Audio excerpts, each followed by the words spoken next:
बिस्मिल्लाहिर्रहमानिर्रहीम अस्सलातु वस्सलामु अलैका या सय्यदी या रसूल अल्लाह व अला आलिका व सहाबिका या सय्यदी या हबीबल्लाह। तमाम आलम इस्लाम को बिलअमूम और तमाम दुनिया को बिलखुसूस नया इस्लामिक साल 1443 हिजरी की बहार आफरी आमद पर मुबारकबाद पेश करते हुए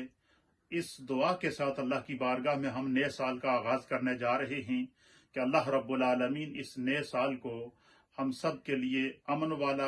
मोहब्बतों वाला, सुकून वाला, राहत वाला बनाए। और ये बिलखुसूस ये जो इस वक्त पूरी दुनिया कोरोना वायरस और इस जैसे मुख्तलिफ बीमारियों और वबाओं की जद के अंदर है, अल्लाह ताला नए इस्लामिक साल की बरकत से और नबी अकरम सल्लल्लाहु ताला अलैहि वसल्लम के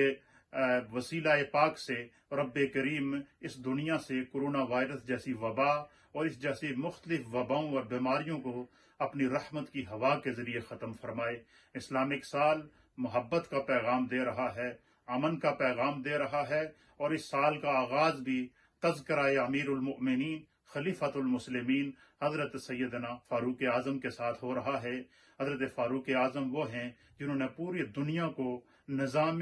ममलिकत चलाने के असूल और कवायद अता फरमाए हैं और इस्लामिक साल हिजरी का आगाज करने वाली ज़ात भी हज़रत फारूक आज़म रज़ी अल्लाह ताला अन्हु की है। और मैं समझता हूँ कि हज़रत फारूक आज़म का ये अमल अल्लाह की बारगाह में इतना मकबूल हुआ कि नए साल का आगाज भी आपके तज़किरे से होता है। तमाम आलम इस्लाम को नया इस्लामिक साल मुबारक हो।